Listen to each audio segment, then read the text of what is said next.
Welcome to Scaring YouTube channel, where the eerie and unexplained come to life. If you love real ghost stories, spine-chilling encounters, and tales that will make you question the world around you, then you're in the right place. Today's story is one that has haunted a small town for decades and is known as the haunting of Willow Creek. Turn off the lights, get comfortable, and prepare for a journey into the unknown. This is not just a tale. It's a real-life encounter that still terrifies those who dare to speak of it. Before going to the story, please subscribe to my channel. I get motivated to make more scaring and horror stories for all of you guys. Let's the story begin. It was the summer of 1978 in a small, forgotten town in the Midwest. Nestled deep in the woods, far from the bustling cities, was Willow Creek. The town, though quaint and peaceful, carried with it a dark history that many of its residents chose to ignore. At the center of it all stood the Willow Creek Manor, a towering Victorian house that had been abandoned for decades. The town folklore spoke of tragedy and sorrow, but few knew the full story or dared to speak of it.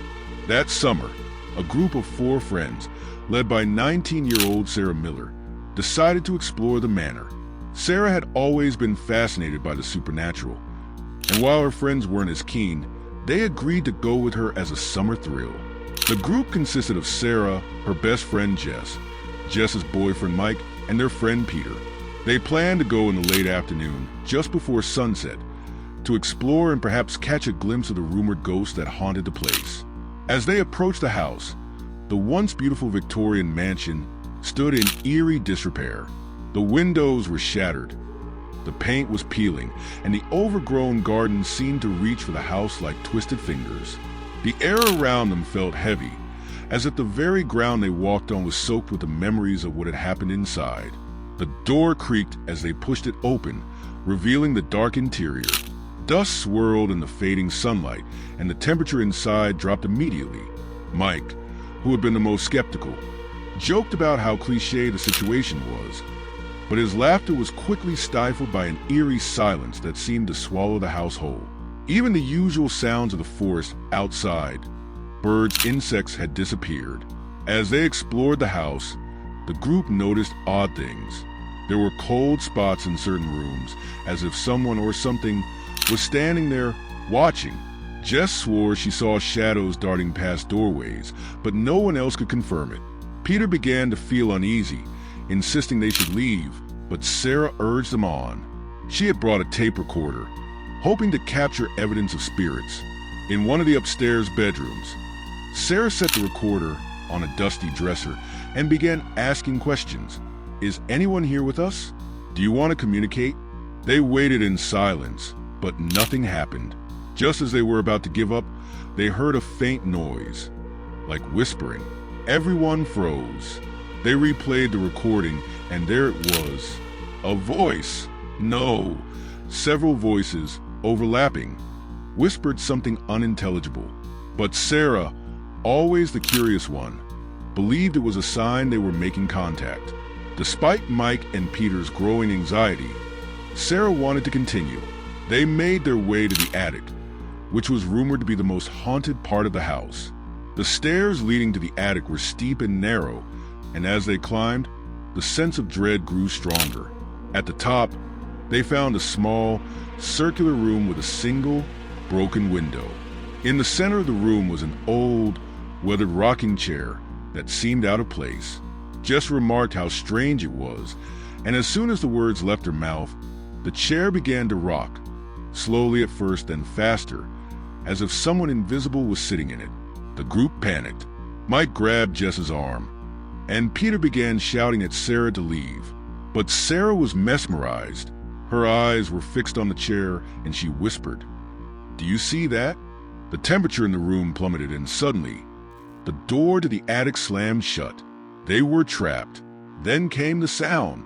It was a low, guttural growl that reverberated through the walls, followed by the unmistakable creak of footsteps coming from the hallway below. Something, or someone, was coming up the stairs. The 4 friends huddled together, their eyes wide with fear.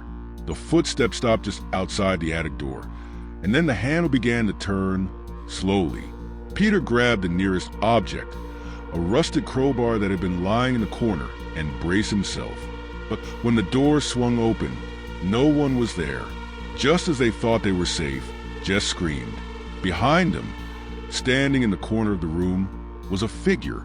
It was a woman, dressed in tattered Victorian clothing, her face pale and gaunt with hollow black eyes. She pointed at Sarah and mouthed something, though no sound came out. The air in the room became suffocating, and the friends scrambled for the stairs. They didn't stop running until they were out of the house, panting and drenched in sweat. Once they were outside, they turned to look back at the house. From the attic window, the ghostly woman stared down at them, her hollow eyes following them as they fled into the woods. For weeks after the incident, the friends were haunted by nightmares. Sarah, who had been the most intrigued, was the worst off. She claimed to hear the woman's voice in her head, whispering strange and cryptic things. Objects in her house would move on their own, and doors would slam in the middle of the night. Eventually, Sarah sought out a local historian to learn more about the house. What she discovered chilled her to the bone. The woman they had seen was believed to be Elizabeth Cartwright, the original owner of Willow Creek Manor. In the late 1800s, Elizabeth had lost her young daughter, Annabelle, to a mysterious illness. Grief-stricken and desperate, Elizabeth had turned to dark rituals in an attempt to bring her daughter back. But something went horribly wrong. Neighbors reported hearing screams coming from the house one night, and the next day, Elizabeth was found dead in the attic, her body contorted and eyes blackened. From that day on, the house was cursed. Anyone who dared to enter was said to hear the cries of Annabelle or see the tormented spirit of Elizabeth, forever searching for her lost child. Sarah and her friends had made contact with Elizabeth, and in doing so, had awakened something that had been lying dormant for over a century. Though they never returned to Willow Creek Manor, the terror stayed with them. To this day, the house remains abandoned, a decaying monument to the tragedy that unfolded within its walls.